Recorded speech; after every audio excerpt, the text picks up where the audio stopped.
Hello, my name's Adrian Goldberg, and welcome to the Byline Times podcast. The Byline Times is what the papers don't say, what radio doesn't report, and what telly doesn't tell you. This time, Britain's rail strike, the largest for 30 years. We'll be hearing from a commuter whose travel plans have been disrupted, he can't get into work, but who still supports industrial action on the railway. Before that, just a reminder that the Byline Times podcast is funded by subscribers to the Byline Times, our wonderful monthly newspaper, edited by Hardeep Matharu. Now, we can report without fear or favour because we don't have to dance to the tune of a wealthy proprietor. We don't take stories down, even if Downing Street rings and asks us to. Instead, we rely for funding on ordinary readers taking out subscriptions. So please subscribe if you can. You'll get details of how to subscribe over at our newsbreaking website, bylinetimes.com. That's bylinetimes.com. And if you've already taken out a subscription, thank you. Now, the UK's rail network hasn't quite ground to a standstill, but passengers are facing huge disruption as 40,000 workers at Network Rail and 13 different train companies withdraw their labour in the first of a series of planned strikes. Unions say the dispute isn't just about pay. There are issues around job cuts, working conditions and pensions. Network Rail say they have offered a 3% increase. Any more, though, would have to be met by improvements in productivity. The R&T union, which is organising the strike, wants 7%. We're going to hear in a moment from Sandy James, who lives in Bradford, can't get to his job at the University of Leeds. But first, Ashok Kumar, who is an associate professor of political economy at Birkbeck University and who has a specialism in labour relations. Ashok, welcome along. Just set the context for this strike. Is it really not just about pay? Yeah, I mean, look, the issues are a broader assault on, public sector pay, but also in terms of transport in general. You're seeing the government announce $4 billion in cuts to transport, and so like yesterday I was on LBC and they said, 3 days of more car use. Won't that be bad for the planet? It's like, well, no, actually, $4 billion cut from public transportation is a far greater and far more significant effect on who can afford to get on transport, the number of lines there are, and also public safety. So it's not just about pay. It's also about the kind of job losses that they've also proposed, and also it's also about it's not actually also about pay increases. If you look at the last 2 to 3 years, you've seen a freeze in pay increases, which is actually a real term pay cut. And you've also, if you look at the cost of living crisis, which is the largest we've seen since at least the 1970s, for at least the next few years, it's projected in terms of inflationary costs. We're going to see that 7% is probably what every single sector needs to be demanding. The Network Rail management say that they need productivity improvements in order to increase pay beyond 3%. Now, that seems to include reducing significantly the number of staff on the railways, including big cutbacks on people who staff the offices at the railways. That would be very harsh on those people, but there may be passengers who say, well, look, we don't need the number of staff, for example, at stations that we used to, because people are much more used now to downloading travel documents and tickets on their phones using an app and so on. Well, look, they've already, if anybody knows about, at least traveling in London, everyone knows, and also, across the country, but specifically London, you're seeing these strikes happening everywhere. People know that there's been significant cuts to kind of office work. Anyone who used to travel by the tube, 12, 13 years ago, knows that even in smaller stations, there were more office staff. Now that's not the case. You see them sort of dotted around in bigger stations. And, that's not only about servicing the public, people who may not be using, apps and other things. It's also about public safety, especially when you have, late night services, et cetera. So cuts have already occurred to staffing. We've had lots of automation happening across. You've also often see these Tory and even Labour MPs saying, we need to move into a new technologically advanced, automated transport system. Anyone who's traveled across the advanced capitalist world, if you go to the US, you notice that, actually London and Britain have a far more technologically advanced and automated public transport system. So there's no real significant resistance to that. But this is part of a broader program of cutting services, right? And it's not even about needing to tighten the belt, because you see last year, even though you had the lowest kind of take up of public transport, you had over 500,000 generated in profits. We're not talking revenue, we're talking profits. And we're seeing pay packets for the top end be £1 million plus. So it doesn't make any sense around the tightening belt always happens and the harmonizing always happens at the bottom, while people at the creamiest layers at the top continue to, generate enormous profits at the public expense. They're being subsidized by the state. Private companies subsidize the state and seeing profit. So it's a kind of double whammy, and public and workers are seeing their wages being depressed in real terms. So I think it doesn't really make much sense why they're saying they can't afford it. The government, of course, is concerned about inflation. Of course, the workers are concerned about inflation as well, but from a different point of view. The government fear that a significant increase above the 3% might contribute to even worse inflation than we have at the moment, in itself adding to the cost of living crisis. And the Transport Secretary, Grant Shapps, has said he thinks the strike is a huge act of self-harm. And his point is that we're just coming out of COVID. Rail passenger numbers declined significantly, inevitably, over COVID. They're just starting to recover, but this might put people off using the railways yet again. What's strange about the COVID argument, and I see what you're saying, is that during COVID, they say, hey, you got to tighten your belt. You're the heroes. They called them heroes. They called them essential workers, etc. And then after they come out of it, they go, oh, people in their pajamas are getting £1 million packets, while people waking up at the crack of dawn and working under conditions of COVID are now getting job losses and now getting wage suppression. It's kind of it's surreal when you think about it, but it's also the question of cost of living and inflation. These people are workers. The average worker is making between $25,000 and $31,000. We're not talking about train drivers, which most of them are actually an asset of a different trade union. So if you do wage depression for workers, that actually worsens the cost of living crisis. If you give more money to the top end and less to the bottom end, less is circulated. This is middle of the road Keynesian economics, right? If you saw the inflationary problems of the post-World War II era, what we call the golden era between 1948 and 1968, the top marginal tax rate was 91.5% in America. We're not even talking about Europe. We're talking about the center of world capitalism, America. And why was that the case? Because they took that money and they gave it to the bottom end, and those people spent that money. They didn't put it in some, trust. They didn't put it in some bank account. They didn't financialize it or stocks and trades. They spent it. And that was good for the economy. You want to fight runaway inflation? Circulate more capital.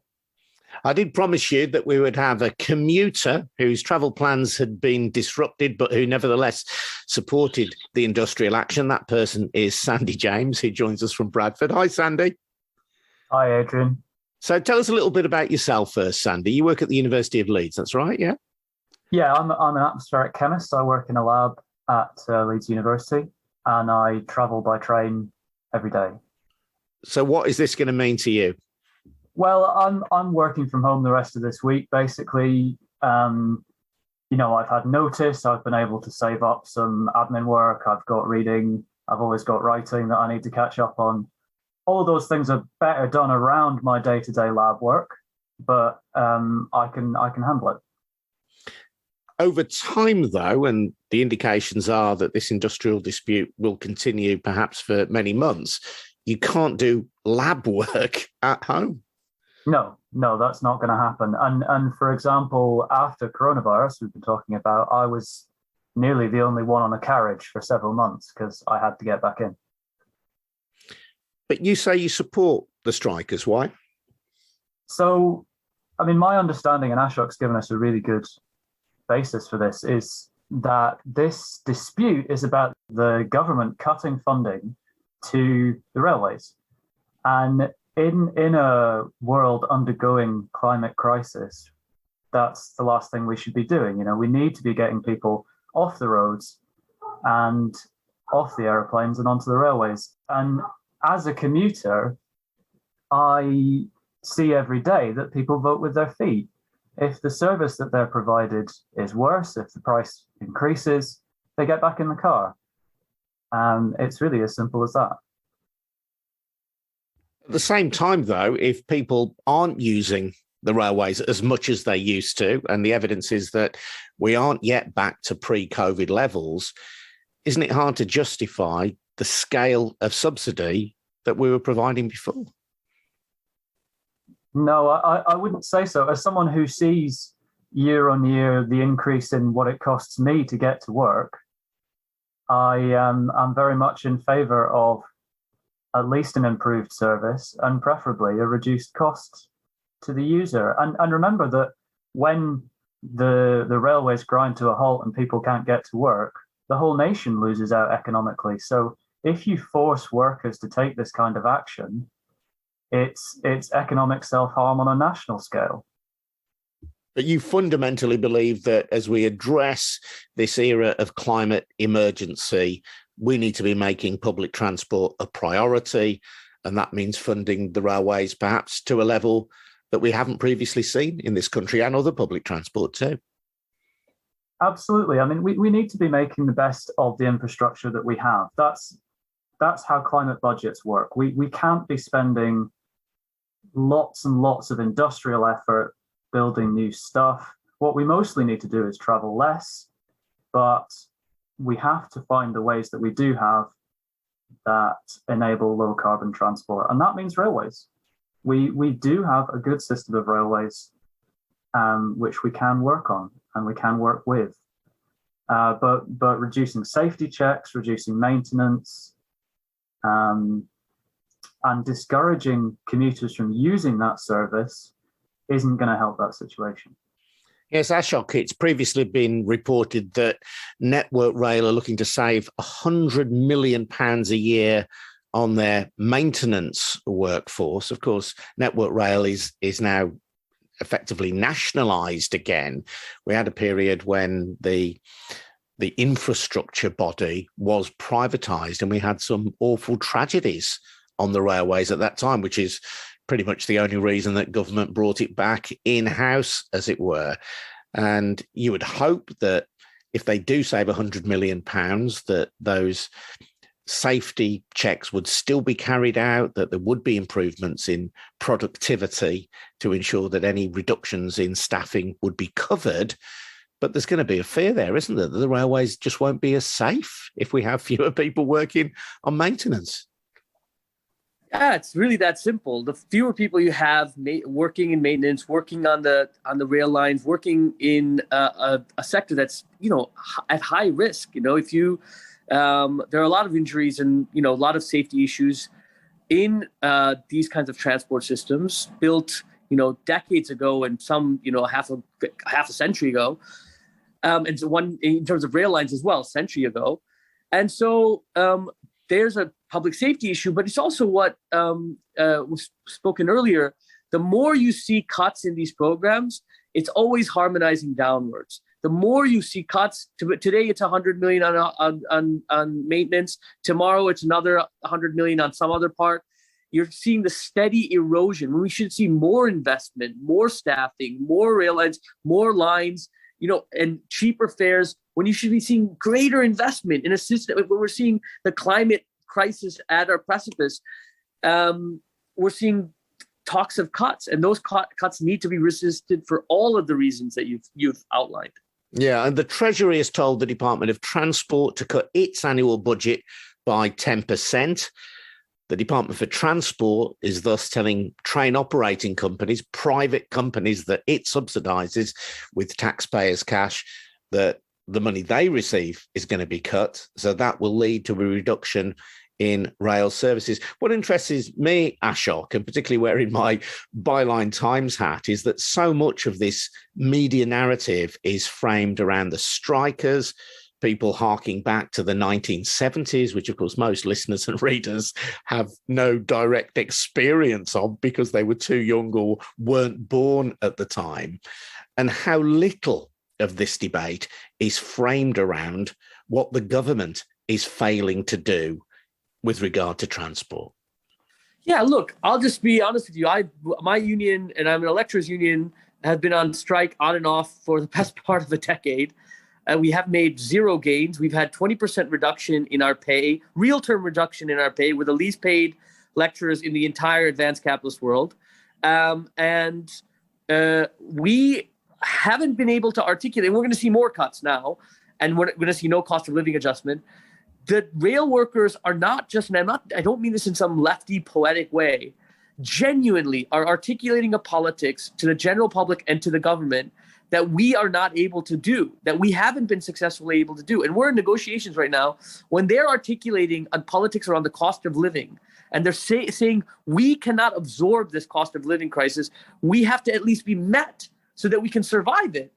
They're articulating that for themselves and for me. They make it easier for me when I'm in pay negotiations with my employer, with my union, to say, hey, this is a politics that I'm not coming out of left field here. This is a politics that have been generalized, that have been articulated for days and days and days in the press, sure, in hostile ways, but also in sympathetic ways. And so despite what the mass sort of corporate media and even the government media, by the BBC and others, might have you believe, and this is it's a form of propagandizing, the vast majority of people, if you see now versus 10 years ago, the rail workers are being supported by lots and lots of people. It's not as antagonistic as the press would have you believe, and it's not as antagonistic as it was, I think, before this kind of crisis occurred, because people see themselves increasingly less as consumers of the rail lines as more and more as people who also have a cost of living issue with their employers. Yeah, and you talked about your own. Go on, sorry. Maybe I'm being way too optimistic. I mean, this is just what I see. It's a kind of a significant shift from what I've seen in years previous. And you've talked about your own industrial dispute. We have this industrial dispute on the railways.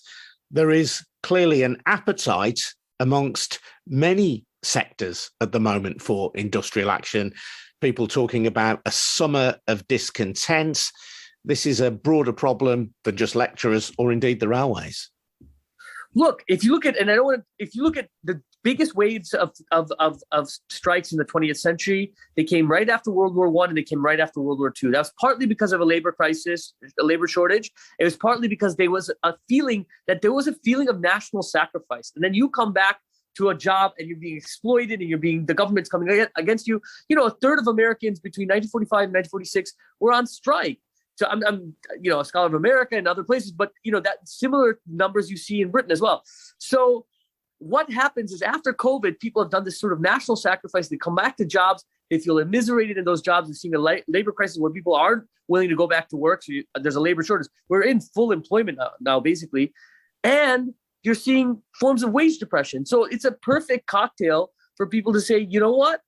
I'm tired of this. Ashok Kumar, thank you very much indeed. Ashok Kumar from Birkbeck University. Thank you also to Sandy James. Let's hear now from Ellie Mae O'Hagan from the Centre for Labour and Social Studies, or CLASS, a left-leaning think tank. What does she think of the decision to go on strike? I think it's inevitable because you can't expect people to take pay cuts during the cost of living crisis. And it's clear that the government is not willing to negotiate. They're not at the negotiating table. So really, the people who are working on the railways are really left with the only option that they have, which is to go on strike. I don't think any of them want that because they lose pay, because, and also because the government attacks them. But really, that's what happens when people are forced into a situation where they have to make difficult choices. One of those choices is being able to put food on the table, and the other is going on strike. And they've chosen that. And I think most people listening to this would choose the same in their position. This is not an industry that is on its knees, is it? I saw that rail companies between them, the privatised rail companies, had made something like £500 million in profits in the last year. Yeah, and actually, today, just before we started recording, so for your listeners, that's Monday, the 20th of June, the IPPR released a report that showed that many corporations have actually increased their profit rates, while not increasing people's wages. And actually, we've seen that, the rise in these profits is being created by quite a small number of companies. And most of the profits are not, according to this research, going back, reinvesting into the companies to provide better services. They're actually going out to shareholders. So in simple terms, what that means is the cost of living crisis is happening because all of the prices are going up. Companies are charging more than the cost of the increase of, the increase in the wholesale cost. And instead of using that increase to to cushion their workers, make it a bit easier for the people working at those companies, they're actually just keeping those profits and giving them out to shareholders. So we're seeing a very small group of people make a lot of money, while really the vast majority of people, this is not just working class people, it's middle class people as well, who are actually starting to have to count the pennies. And of course, there are some people who are, in absolutely dire straits. And so something really does have to be done. Is there a practical issue here, though, in the sense that if pay is increased at a time when we're already running at double-digit inflation, won't that further stoke the fires of inflation and create more inflation, which will in turn increase the demand for increased pay? Is it not all a vicious circle? Well, I think that inflation is being mainly driven by this huge increase in profits. And, what this report of the IPPR found is that it's being driven by global factors. And I suppose, I would just say this to the governor of the Bank of England: if you want wage restraint, let's start with you. I find that so much of this is people who are being paid many, many, many times more than the average salary, who are asking people who are on the average salary or lower to take a pay cut.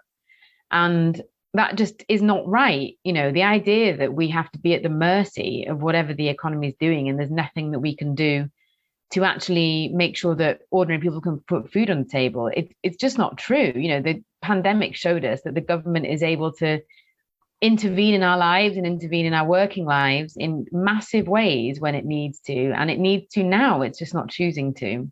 Yeah, it's interesting that during the pandemic, I think the rail companies received something like £10 billion or thereabouts in public subsidy and received a management fee for managing the railways in the meantime.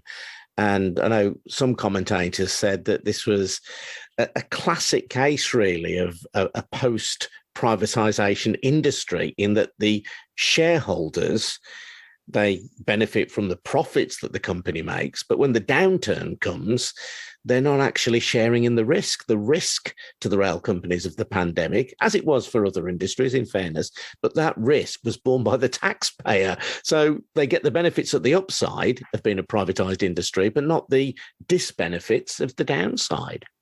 I mean, we're very familiar with this. We saw it with the banks in 2008. We've seen it with energy companies.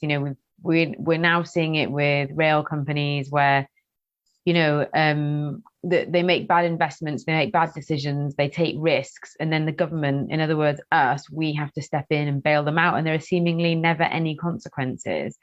So really, what these people are being asked to do, who are going on strike today, is to accept a pay cut, to accept worsening terms and conditions, all the while their bosses take more and more profits and hand them out to shareholders and do nothing to improve the services and face no consequences when they make bad decisions.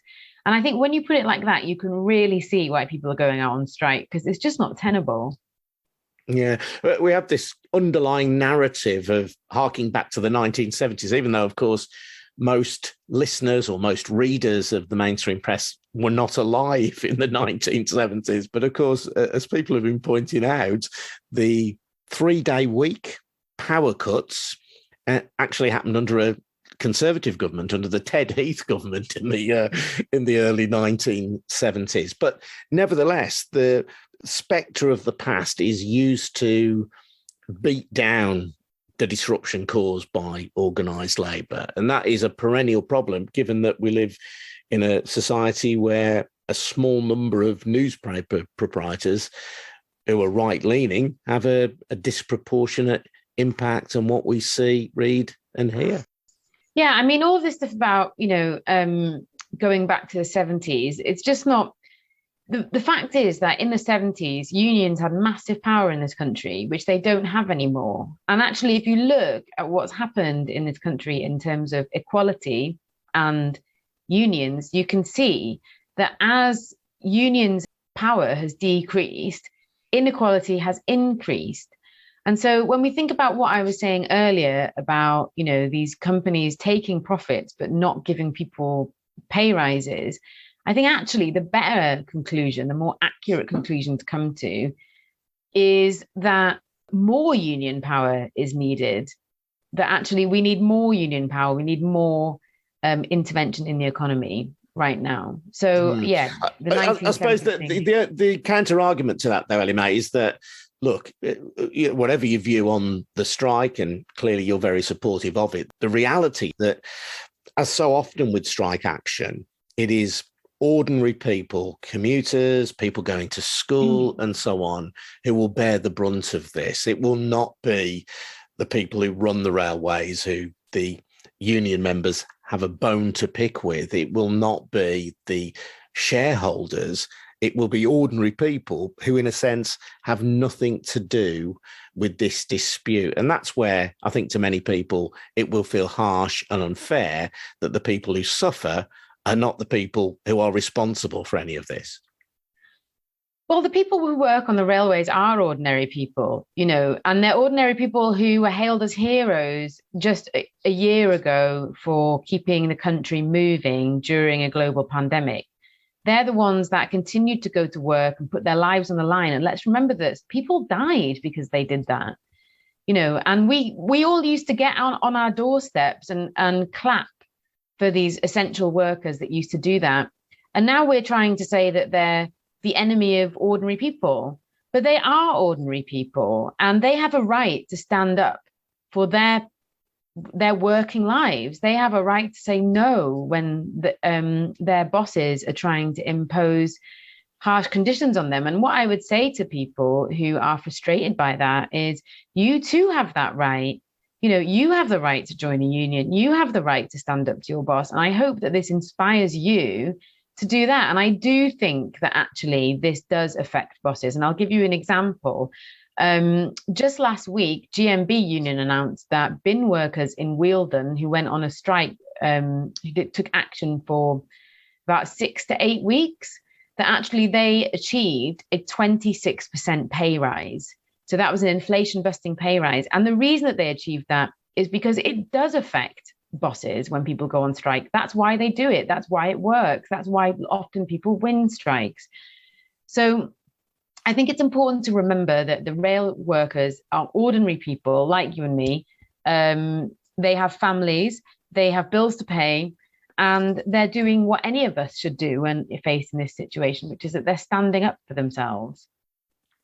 That's Ellie Mae O'Hagan from Class, the think tank. I'm Adrian Goldberg, and this has been the Byline Times podcast, funded by subscriptions to the Byline Times. You get details on how to subscribe at our news-breaking website, bylinetimes.com. That's at bylinetimes.com. And don't forget as well to check out the Bylines app on your smartphone, opening up the world of our regional bylines as well. Thanks very much indeed for listening.